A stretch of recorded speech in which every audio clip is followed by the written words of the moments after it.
Welcome to Coleman Report Live. I'm Bob Coleman. We're talking Main Street and the small business lenders help it grow. Washington's birthday day. Lance, good to see you. Katie, good to see you. Special guest Bob Judge, CEO, founder, co-founder, Government Loan Solutions out of New York. How's New York treating you these days, Bob? Actually, we have moved to Florida. We still have our apartment in New York, but I never got the memo. Just like every other New Yorker, we are moving to Florida and make that our residence. But we, still will be back there in the summertime. So I'm now a Floridian. Yeah, but you love the city. You grew up there, right? I did, but we still have an apartment. We'll just go up there when the weather's nice. That's all. Don't go to Texas. That's what I've heard. Hey, quick elevator pitch. Tell everybody what you do. I'm the CEO of Government Loan Solutions. So we've been around 15 years. Essentially, we do everything related to the secondary market for every government guaranteed loan type. We help lenders sell the guaranteed portion into the secondary market. We help with the accounting entries, the gain on sale calculation, all that stuff, and also helping with servicing valuation, which banks have to do on a quarterly basis to check for impairment in their servicing portfolio. We also, we help Bloomberg do their pricing, a lot of, hedge funds, people like that. Anybody who owns a loan or an IO or things like that, we're somewhere involved in that. Also, data and analysis. We provide a huge database of historical pricing, prepayment speeds, and all that kind of stuff. I know there's people here who have no idea what you just talked about. Why should the people on this call be concerned or be aware of what the secondary market is, how it's performing? Well, if you made a 7A loan, you have the option of either keeping it or selling it. So you should know what you can get for that guaranteed portion to help with that decision. If the secondary market is particularly highly priced, which it is right now, it might make more sense to sell it than keep it. When the market is down, it makes more sense to keep it than to sell it. Today, the market is at all-time highs. So, great! Now you're going off script. Now you're giving away the answers to the poll questions. Well, the reason why I brought that up is because we're starting our compensation survey for 2020, and we've found out there is a premium for SBA professionals, and the premium is directly tied to the income the lenders can receive off the secondary market. So even though it doesn't directly impact you, if you're a loan closer, it indirectly impacts you. And this is over the last 3 months, Bob. What's going on with the secondary market? Of course, the answer is true. And why is that true? Well, primarily, the biggest thing that's going on right now is that the SBA is not collecting their 55 basis point fee for loans made in this fiscal year. So basically, when a lender sells a loan in the secondary market, the investor is getting 55 basis points more in interest, and that could be worth upwards of 4 points in the secondary market. So that's why we see pricing now well over 120, and that 120 has only been hit 3 or 4 times in the last 30 years. And with this change to the SBA fee, it has pushed loans to all-time highs. So same thing with 10-year paper, because everything is pretty much at, with that extra 55 basis points, pretty much everything is at or near all-time highs. Guarantee. Sorry, Bob, explain what that 120 means. What does 120 mean? 120 means is that it's 120% of the principal value. So if you have $1 million guarantee, you're getting $1.2 million for that $1 million. So you get a $200,000 premium. So that's a pretty nice chunk of money. In this case, you're splitting the half the amount over 110. So you would get 115. So you get 150,000 for a 120 sale. When can the lender book that into income? They can book a good portion of it that quarter. Some of it gets delayed over time, and you collect a portion of it every month. But the majority of it is gain in that current period, and then some gets deferred over time. But again, a pretty nice way majority of it you can book right away. Yeah, so that's why this is. I always And ask the question. just one thing, and this just one thing, the 90% guarantee also, because now you can sell even more of the loan at that $120 price. Right. So that adds even to more income. I always ask the question, you always dance. So let's do it. What's it going to look like for the rest of 2021, Bob, the secondary market? I think, I mean, as long, with that 55 basis points, it's going to stay at, probably up above 120, so it's going to be a great year. As long as, you have loans that are in this fiscal year and selling them, they're, relatively new, which is great. And, prepayments, as you can see here, have been, pretty low for almost the entire 2020, from the early portions of 2020 prior to the COVID scenario. So prepays should stay under control. So the secondary market should be at historic highs for the rest of the fiscal year, and that's through the end of September. Define how the secondary market defines prepayments. Well, prepayments is basically, let's say you have a prepayment of 10%. What that means is that 10% of the balance at the beginning of the year will prepay over the rest of the year. So it's whatever percentage of the remaining balance annualized will prepay. So in 1 month, that would be somewhere, 10% divided by 12 or whatever that number is, less than 1%. And there's two ways to get prepayments. One is where the borrower refinances. The second one is it goes to liquidation, and the SBA writes the check to the secondary market holder.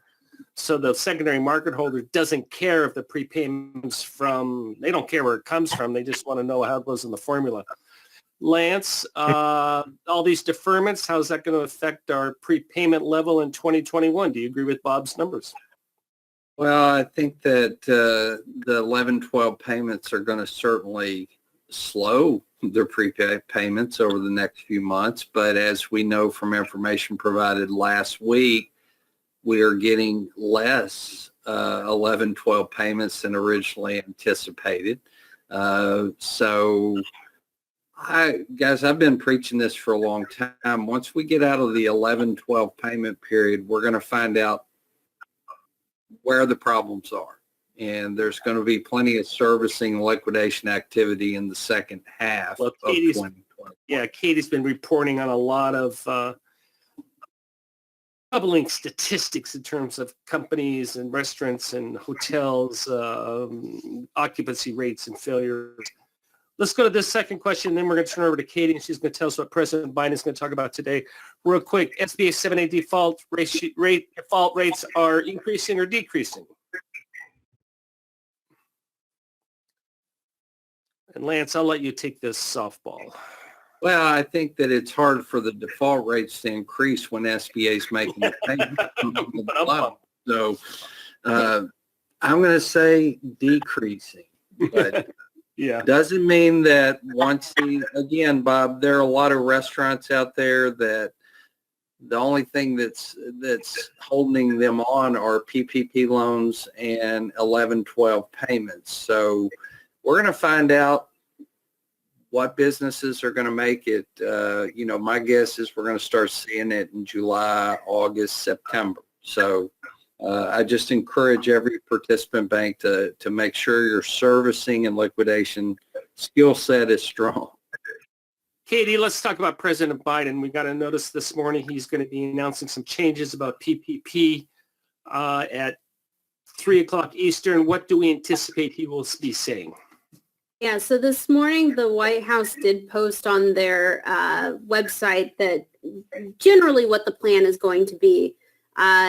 The big part of it that really is the concern we need to focus on is that they will be temporarily changing PPP rules so that businesses with, so it's only available to businesses with 20 or less employees for a 14-day period starting on Wednesday. Some of the other revisions we expect is that they said they are going to revise some of the PPP calculations. We don't know what that's going to look like yet. They also plan on removing the bar on felons and people who defaulted on student loans. And they want to make it easier for people who are not legal citizens yet to get a loan. and they are also setting aside $1 billion for sole proprietors.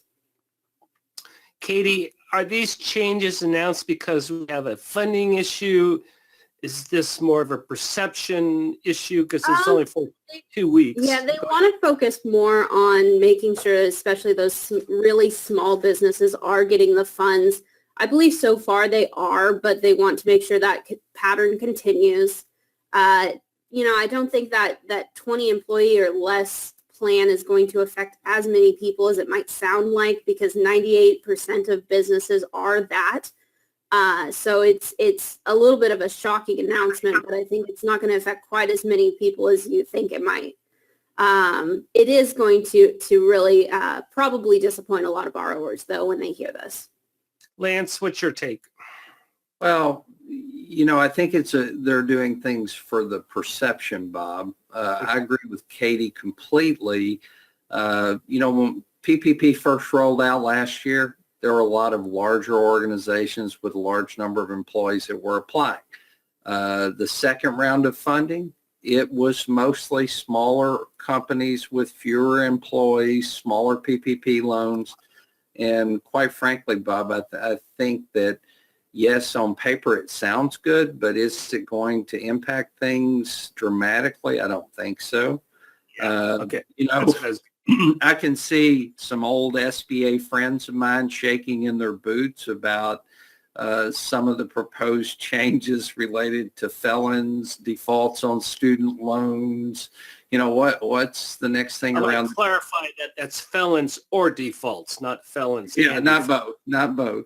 But and it's not that I'm against either, Bob. It's just so against what SBA's been about. We've all been ingrained to for years. Oh yeah, if you defaulted on federal debt, you can't get an SBA loan. Suddenly, we are going to open the door for some people who have defaulted on federal debt. Again, it's not that I'm against it, guys. It's just that it's, like I said, my old SBA friends are shaking in their boots when they hear things like that. I got a little note that just came in and said, President has already spoken and SBA is doing a webinar on a recap at 3 o'clock. What we're going to do is we're going to go ahead and figure out how to report on that, whether we can stream it or not, and we'll do something this afternoon if there's anything significant that. So Lance votes, and it's interesting, not major. It's kind of posturing, I guess, in my view. I mean, it sounds good and it looks good, and absolutely those who defaulted on federal student debt, I mean, that's a huge issue in America today. It's a huge issue in SBA lending. The number of people who will be disqualified from the program over the years because of defaulted student debt is growing. But again, for an old gray-headed SBA lender that's been around a long time, that's just so against everything. I'm with you. I can argue. I can be on both sides of this issue. One is I believe student debt is simply a tax that we're putting onto our kids. But on the other side of the coin is pay your bills. Oh yeah. Yeah, they didn't force them to take it. I have a child that has some student debt from graduate school, and she talks to me frequently, Bob, about how she's going to pay it back, and she was pretty excited at the discussions of forgiveness of student debt, as you might anticipate. And I said, honey, just write a check and pay it back. Yeah, okay, yeah. Katie, do you have a take on this? I think they are probably going to have to, of course, have quite a bit of oversight when they start talking about opening it up to, felons and people who've defaulted and things like that. And I think in the White House announcement, they did say that is going to be a focus as they do this. I don't really necessarily have any problems with the proposals, but I do think it might come as a little bit of a shock to some people who weren't expecting this. Yeah, and I understand the concept of, like you said, you didn't ask her, but again, we're asking people who are ingrained to go to school, and they sign the loan papers, and they don't know the difference between 20 grand or 75 grand. It's just a piece of paper, and they get to go to the school. So, but we also want to create another new generation of entrepreneurs. So, like I said, I could argue both sides of this. Hey, real quick, what percentage of small business borrowers rent did landlords waive in New York City?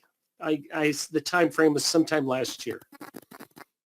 Yeah, so this is going to be looking at the entire pandemic, but the report that we're basing this off of came out in late December, so that's going to be pretty much all of last year. And the answer is, Katie? The answer, let's see, this is for waiving. So they 40% reduced it, 36% deferred it, and 14% renegotiated. Okay. Wow. So we had quite a bit of where we have landlords working with the tenants, which is good. But yeah, I probably would have liked to see the renegotiating or maybe renegotiating. It would have been nice if that was a little bit higher, because 14%, even if it's just, a temporary adjustment, might have helped a lot more businesses. Unfortunately, this is coming from the New York City Hospitality Alliance's most recent report. Unfortunately, a lot of businesses, we're now talking over 90% of businesses, can't make their rent in New York City now, specifically for restaurants. So it is getting to be a very large problem. And you are seeing a huge drop-off in employment as well, over 57% decrease in employment since the pandemic has started. So it is really getting to be a rough patch for restaurants in New York City. Yeah, and I hope all those restaurants with greater than 20 employees, they weren't planning on getting money this week. We'll figure that out. Well, the good news is a lot of them are below that 20. That was kind of noted in their report, so that is a good thing. How many? Hopefully they'll be able to get.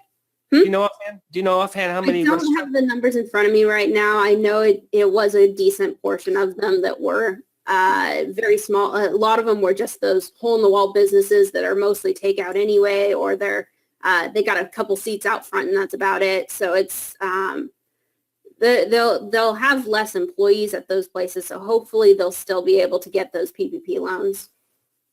Russell asked the question, will the temporary change affect borrowers of over 20 employees that have already applied?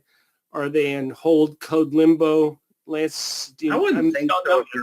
If their application's already submitted, I don't think that it's going to impact it, because from what I read, and Katie, correct me if I'm wrong, they're going to set aside a period of time where only businesses with 20 or fewer employees can apply. It's not going to affect the people who have already applied. Okay, very good. I don't think they've specifically addressed that question yet. I think they'll probably do that later today. But I'm guessing, I'm kind of with Lance on this. I think they'll probably, anything that's already submitted, they'll probably handle that. It's just probably after Wednesday, they're probably not going to be accepting that. And that is only for a 14-day period too. So this is temporary. Good news is we were able to go live today with our PPP answer desk. We've already got a number of questions up there, and we're starting to get answers. Lance and Katie and I and other people and the peer group are allowed to respond to questions. So we're building a nice little database, and we're going to put up there. Katie, when are we going to get our FAQs up there? We're going to get that up today as well? Oh yeah, that's real easy. I've already started to upload a couple of resources. There's already some information on if you're having trouble with the PPP platform and how to handle that, and a welcome message and things like that. But we will be slowly updating anything as it comes out. And of course, when people ask questions, we'll try to give them as much of an in-depth answer as we possibly can. We also have the updated hold codes guide that you've done. So that is good news. Very good, Lance. Well, thank you very much for joining us, Lance. Good to be here. Katie, good to see you. And thank you, everyone, for joining us today for Coleman Report Live and for supporting America's Main Street, one entrepreneur at a time. Have a great day. Have a great day.